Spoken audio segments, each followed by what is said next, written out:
Hello. So my name's Chida. I'm the writer and the director of the Eurofurence Pawpet Show. And at the same time, I'm also the chairman of Eurofurence, Europe's biggest furry convention. And I'd like to greet everyone at Infurnity and wish everyone a great con. I hope you are having a lot of fun over there. I hope so too.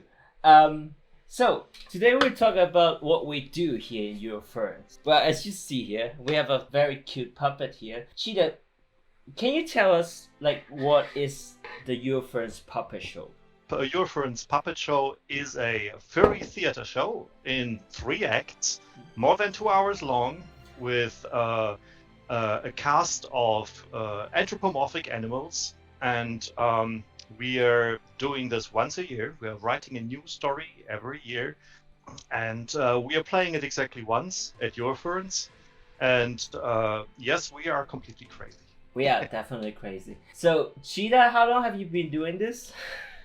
I've been doing this for more than 20 years now, actually. It all started 30 years ago when we all bought little hand puppets from the supermarket, and we started just lip syncing to funny songs and doing simple skits with it. And back then it did not have a big story. We were just doing it for the heck of it and because it's a lot of fun to puppeteer. And over time, the stories got more and more involved. And so in the year 2023, we are doing full-on drama.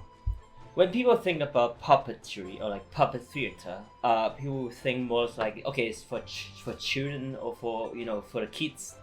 So what's the differences of a Eurofurence puppet show versus, for example, normal puppetry that we heard from, puppet theater? Yeah, I grew up with the puppetry of Jim Henson.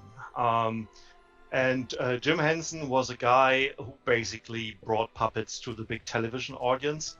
And he always did it 2 ways. He had the children's shows like Sesame Street, but then he also did big movie productions like The Dark Crystal or The Labyrinth. And I always found it super fascinating to do puppetry for adults.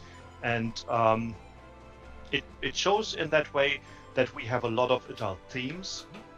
And we are also writing it for a furry audience. That means there are a lot of topics that are part of the story that adults and especially furries can relate with.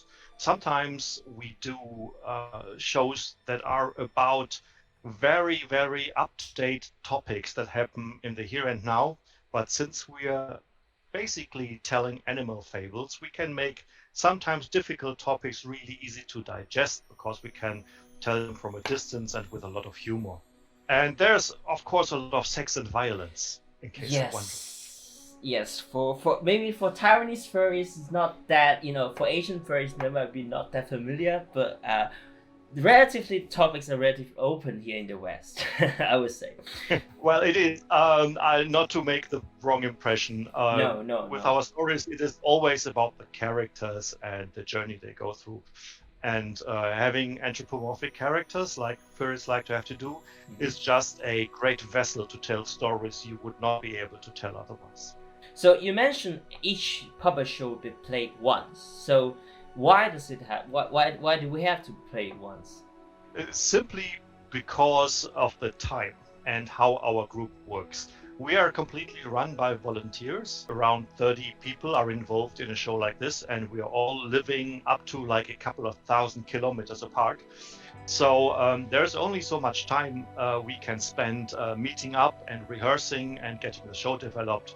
And it takes the best part of a year to develop the show and rehearse it to a stage where you can perform it. And then show it at Eurofurence. And after that, we do not even have storage for our props or our set pieces. So everything basically goes into the trash afterwards. But we make sure to make a good recording. No. No, not the puppets. No. The puppets are special and we love each of them. It is probably really hard to get an audience for this kind of show. With making the puppet show and perform it at a furry conference, usually we fill the room, and the room currently takes about 1,500 seats. So a lot of professional puppeteers were probably very jealous if they heard about that. And playing it to an audience that matters once is a lot more fulfilling than playing it for a general audience who doesn't really understand what we're talking about like 100 times. So it is a privilege not having this as a job, but just have the freedom and do whatever you like.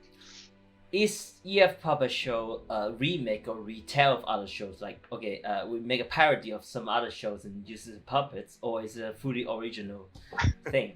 It is for a couple of years. It's been fully original. We write our own script. We have our own music. We build most of the puppets ourselves. We do all the backdrops from scratch. So it is a fully original story.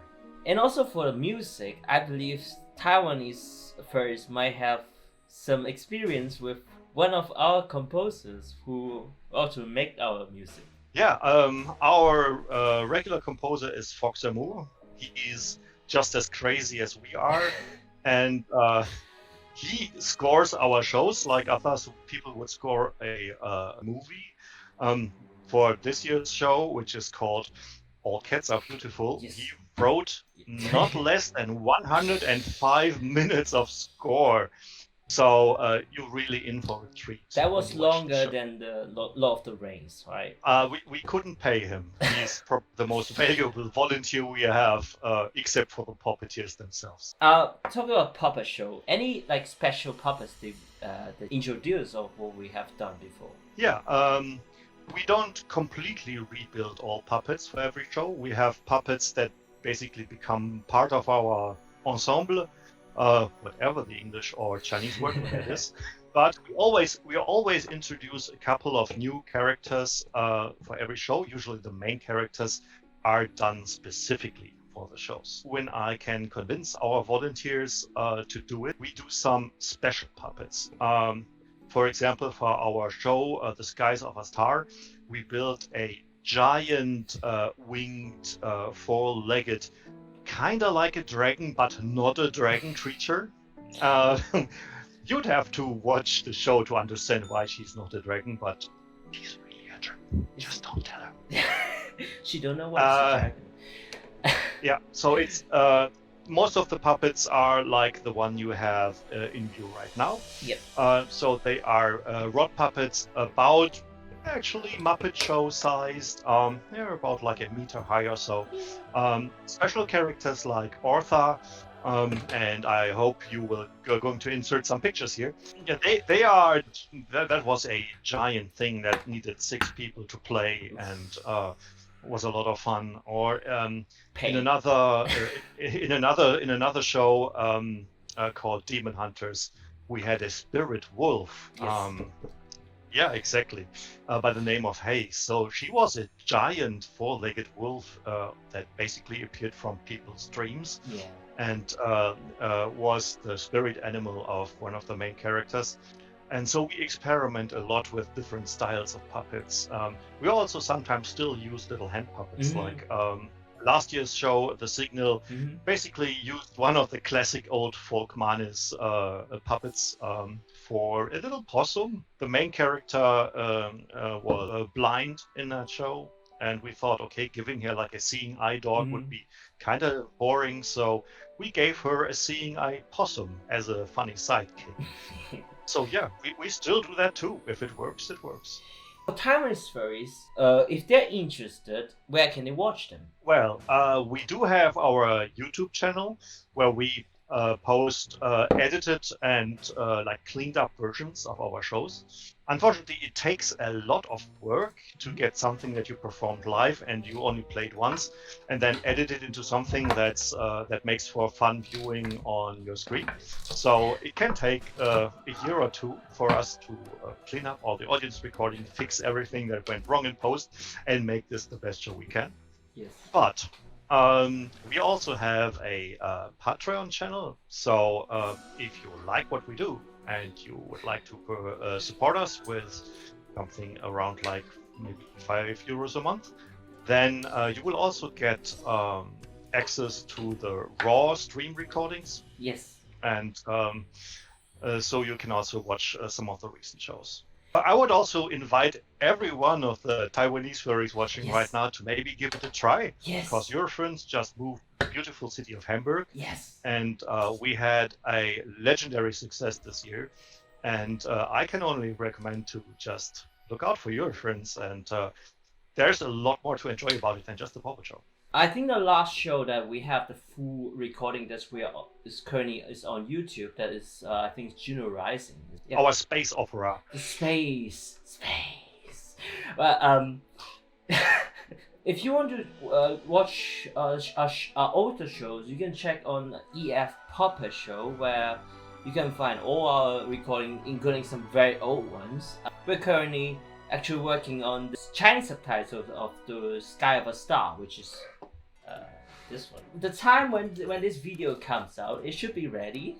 So maybe check it out. Of course, we're always looking for people helping us with the translation. A lot of viewers go on the YouTube channel and get scared because the videos are really long. And that's because when we play this live, it always takes a while to change the scenes like it is in a real theater. We have to remove all the set from one scene, put up another set, so there's a lot of waiting times. So if you want to give it our shows a chance, don't be afraid of the long running time. Maybe take an evening. I can promise you it's really worth it. It's probably going to be very different than what you imagine it to be. So see you guys then. Bye! All right. Thanks for having me again. Thanks for having us. Take care, everybody. Bye.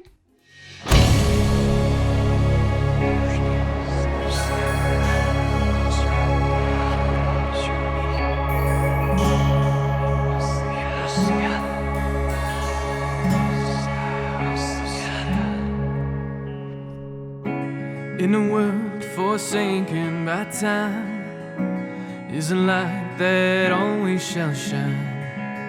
It flows from out of your breath, putting all the darkness to death.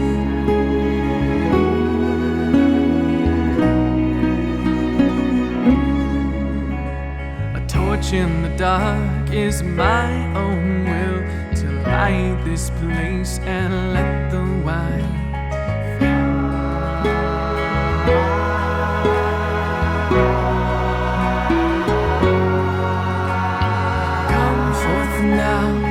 oh so bright. Come with me and show your might, so the keepers can see, the keepers can feel.